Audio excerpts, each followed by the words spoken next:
Hello everyone, welcome to the new series of Drishti IAS. I am Ritu and today we are going to discuss an important topic of polity, and the title of today's topic is Hits and Misses in the Internal Security in last 9 years. So this topic is important from GS2 perspective.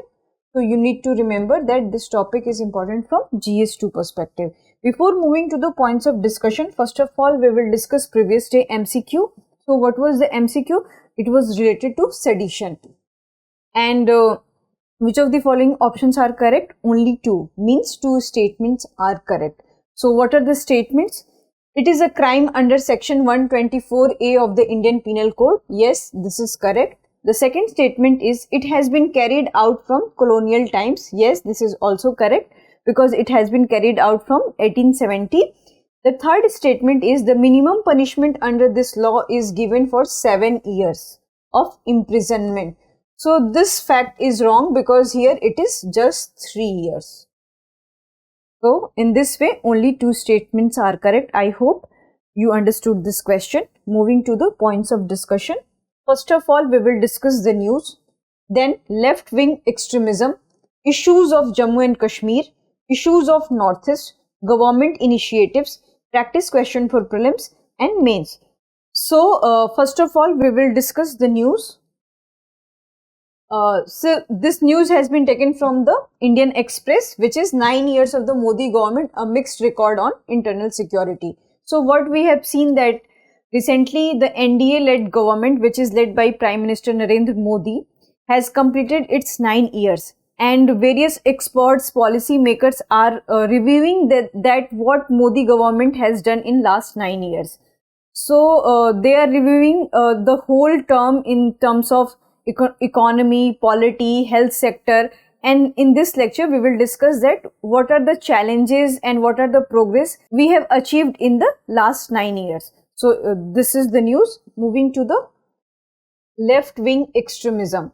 So there are three kinds of problems are going in the country. First is that left wing extremism. The second is insurgency. Third is terrorism.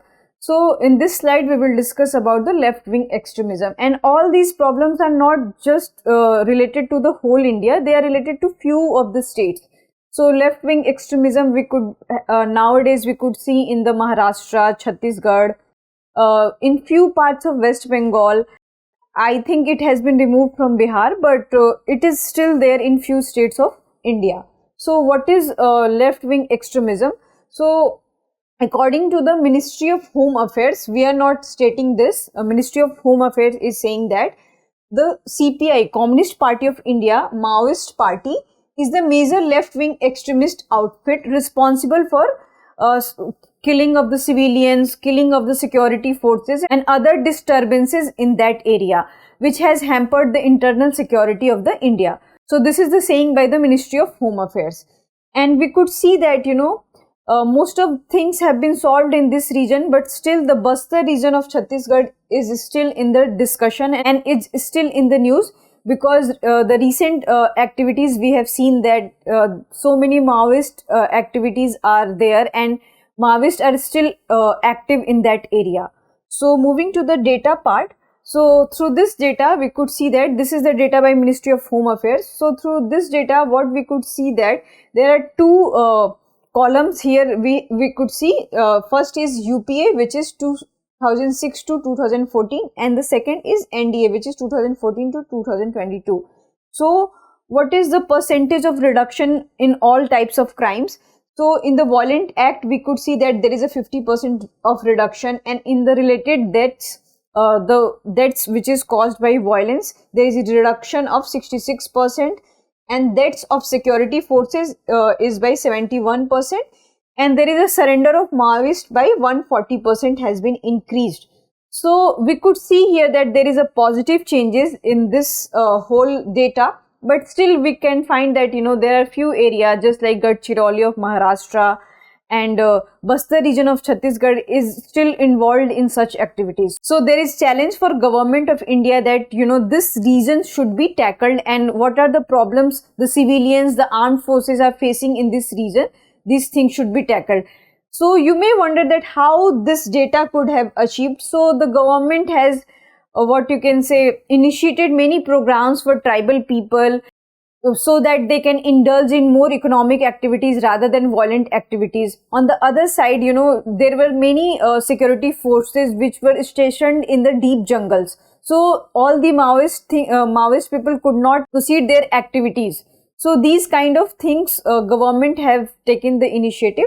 Moving to the next slide, which is about issues of Jammu and Kashmir. Before moving to the issues of Jammu and Kashmir, first of all, we will know what are the developments in Jammu and Kashmir.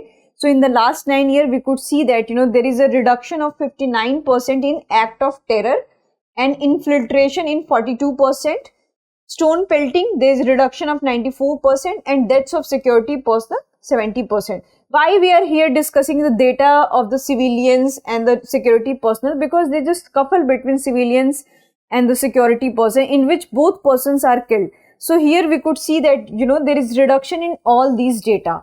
So how these things can be achieved, we will discuss in further slide. First of all, the government is saying, and many experts are saying, that they have abrogated the Article 370, which was one of the reasons that, this success has been achieved.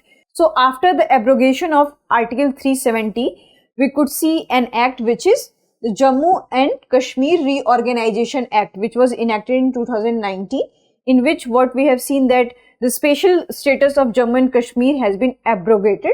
On the other hand, what we can see that, these all things are not taken in a very positive light. The government is saying that we have, by abrogating Article 370, we have amalgamated all kinds of people in Jammu and Kashmir, and every kind of people can go to Jammu and Kashmir, they can settle there, they can buy land there. On the other hand, what the locals are saying that, we are not prepared for such things, and by sudden infiltration of outsider from outside state, our lands are snatched, our privacy has been compromised, and our economic activities has been compromised, our opportunities have been compromised. So this is the problems, whatever the natives are thinking about the abrogation of Article 370. On the other hand, we could also see that, there is always a spat between Kashmiris and non-Kashmiri, Jammu and non-Jammuites. So we could see in the recent year, we could see an example that, last year, few Biharis have been attacked because they do not having this Kashmiri identity. So these kind of feelings are still there, that we are natives and they are the outsiders. So the government of India has to still tackle all kind of these problems. On the other hand, what we could see that, there is rising number of civilians killed in the Jammu and Kashmir. In the past 8 months, there is a high rise of civilians killed in the Jammu and Kashmir. So these are the problems still government has to tackle in the Jammu and Kashmir. On the other hand, we'll move to the issues of Northeast. So these are the data given by the Ministry of Home Affairs. So here there is a 68% reduction in the violent act, 60% reduction in deaths of security forces, and 60% reduction in the civilian deaths. So this is also a very positive data in regard to the problems which is happening in Northeast. However, we could see that there are so many problems are going in Northeast. But first of all, before moving to the problems part, we could see that how this thing has been achieved and how peace and prosperity has been achieved in Northeast in past 9 years. So the first factor was Act East policy. So this is an initiation of Look East policy. So through this policy, what we could see that, there are so many investments and developments are happening in Northeast region, because these regions are attached to the eastern part of the world. And here we could see that, many countries are investing in these states, and there is a technological development, transport and communication development in this region due to this Act East policy, because government is also investing in these regions. There is construction of road, introduction of railway in northeastern region, communication activities has been improved in these regions. So in this way, the Northeast is getting benefit. On the other side, the government has signed various peace agreements in past 9 years. Among them, Bodo groups. There was a peace agreement between Government of India and the Bodo groups, United People's Front, the Karbi Anglong groups in Assam, National Liberation Front of Tripura. So here what we are seeing that, not only 2-3 states of Northeast are available or involved. Here Tripura, Assam, Meghalaya, Manipur, the organization of these states are coming and they are peace according with the government of India. So this is the achievement of government of India in past 9 years. On the other hand, the biggest achievement we could see here is the removal of the APSPA. Because in past few years, we could see that, there are so many conflicts happening, so many protests happening because of this APSPA. So many regions of the northeastern area have been declared APSPA free. So this is also an achievement of government of India in northeastern region. However, there are so many problems are happening in northeastern region. The biggest example we could see in the Manipur issue, there is a violence clash between Kuki versus Naga and the Kuki versus Meitei, and the major violence is between Kuki versus Meiteis. So the government is still unable to resolve despite of 1 month also. And even the Union Home Minister has also intervened in this matter. Despite of his intervention, this peace has been not brought in the Manipur. On the other hand, there is no Naga peace accord in the last 9 years, and Nagas are very influential in the northeastern region. They are not just influential in Manipur or Nagaland, they are influential in Tripura and other parts of the world as well. So there is lack in this part that government of India has not achieved this peace accord with the Naga. So these are the problems the northeast region is still facing, and the government of India has still tackled that how these ethnic conflicts could be avoided, how a feeling of nativeness and Indianness could be generated among the northeastern people. So these things should be achieved by the government of India. Moving to the next part, which is government initiative. You may wonder that these kind of problems are happening, so the government of India has taken initiative in this regard or not. So definitely government of India has taken initiative in this regard. One of the initiative was the Samadhan. So this doctrine was introduced to tackle the left wing extremism problem. On the other hand, Unlawful Activities of Prevention Amendment Act. So this thing has been also introduced in order to control the anti-terrorism activities and law. However, there are loopholes in this system we will discuss further. On the other hand, the night grid has been introduced by the government of India. So what is this night grid? Night grid is an IT platform which has been linked to the Ministry of Home Affairs, and whether these kind of terrorism activities are going on or any harm on internal security is going on. So these all things would be communicated by the night grid. On the other hand, there is also operation which is called as National Security Guard, and through this the government of India is also modernizing its the guard facilities and other facilities provided in all these regions. So these are the initiative taken by the government of India. But what we are here seeing the problem that this act has been largely misused, because in the Jammu and Kashmir region and in the northeastern region, what we could have seen that this act is highly used, especially in Jammu and Kashmir. And under this act, many civilians, many innocent people are also captured or arrested because of this. So this is the huge problem. So the government of India need to be cautious while implementing this act, because anybody could not be arrested on in the name of this act. So this is the huge problem. On the other problem, what we could see in the northeastern region, that yes, there is positive development during the APSPA, that it has been removed in many parts of the northeastern region, but still there is a misuse of APSPA in many regions of northeast. So this is also the problem. The government should avoid themselves to misuse all these things. So this is the problem by the government of India, and these are the areas which government of India needs to tackle. On the other hand, we will also discuss that why this problem is happening, such as terrorist activities, insurgency activities and Maoist activities are happening in different regions of India. First of all, the first reason has been stated by the expert is the economic activities.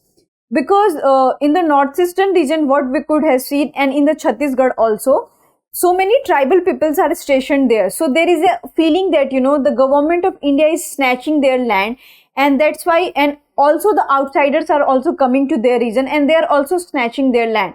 So these kind of feelings should be, and narrative should be changed, that, they are also part of this country, and, they also, whatever the land they occupy, all these land belongs to them, and the government of India needs to be cautious about implementing the forest reserve area, because many of the forest reserves area have been declared, but what we could see that tribals are saying that, this all area belongs to us and they have been captured by the government of India. So the first thing is that, the economic problems we have to solve in all these regions. The second thing is that the narrative set by that, they don't belong to this country, because in the northeastern state we could see that there is a racial differentiation and racial discrimination. Whenever they come to this part, there is a racial discrimination with them. So they do not follow that, this country belongs to them, and they it doesn't matter that they don't look alike us. It means they are not part of this country, or they are not citizen of this country.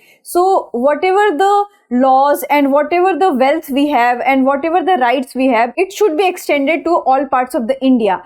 And they have also right to express their freedom of speech and expression, right to property. So these kind of things should be available to them also. On the other hand, the youths are also manipulated. So the government of India needs to look out that how youths are manipulated. So there should be the channelization of energy in a very positive way, because their energy has been channelized in a very negative way. So all these youths' energy should be channelized in a very positive way, and they should work for the development of this country. So these are the problems which are happening in northeastern part, Chhattisgarh region, and also the Jammu and Kashmir region. So the government of India should act on all these problems. Moving to the question part. So what is the practice question for prelims? The question is related to the unlawful activities, because this thing was in news and maybe the question can come from this part. So your first option is it extend to the whole of India. The second is it applies on citizen of India outside India also. So you have to careful for this fact. The third statement is the central and the state governments have authority to declare any organization as unlawful. And your options are, first of all, you need to know the instruction. Here they are asking not correct. Your options are A, only one, B, only two, C, all three, D, none. So you have to answer this in the comment section. Moving to the mains part. Discuss the evolution of terrorism with the technological advancement. Also suggest measures that should be adopted to curb the menace of terrorism. This is very recent question. What we are seeing that, so first of all, what you have to do that you have to divide your answer in three parts, and you have to start your answer with a quote. We have seen many quotes related to technology as a boon and ban. So you have to introduce this answer by expressing this evolution of terrorism, and then you have to show here that what are the disadvantages of technological advantages in the area of terrorism, because we have already know that terrorism is boon, but on the other hand its misuse has created a bane here. So you have to show how these engineers and many technological experts are involved in such activities. And if they have involved in a very good activities, so they could have contributed to the development of the nation, but their energy has been channelized in a very negative way, and whatever the technologies they are developing, they are used in a very negative way, and they are used for killing of the civilians, killing of the armed forces, and it creates very internal threat to the security of India as well. So you have to write all these points. So you have already highlighted the problems, that what are the problems, and then in the conclusion part, in the third part, you have to write the solution, that what would be the way forward. So first of all, the government of India should work on the state and center cooperation, because so many technology have been also developed by the state government and also by the central government. So if they will work together, so they can share their technology, and this technology would be implemented, so there will be more easy to find out the problems and loopholes coming to this area. Suppose that NATGrid is there. So if NATGrid is implemented in a very positive way, so it can find out what are the loopholes are coming in the technological era of the terrorism. So this is the first thing. The second thing, that government of India needs to be very active about that all these IEDs which has been developed by the youths and various terrorist organizations. So it needs to be stopped. And how these bombs and so many things are developed because of the terror financing. So government of India should be very watchful towards the terror financing, because many times these terror financing have been in house also and from the other countries also. So these financing should be stopped. So this is the way forward for your answer, and in the last you will write 2 lines of conclusion, and your conclusion should be always in a positive way. I hope you like this lecture. If you have any queries related to this lecture, you can answer in the comment section.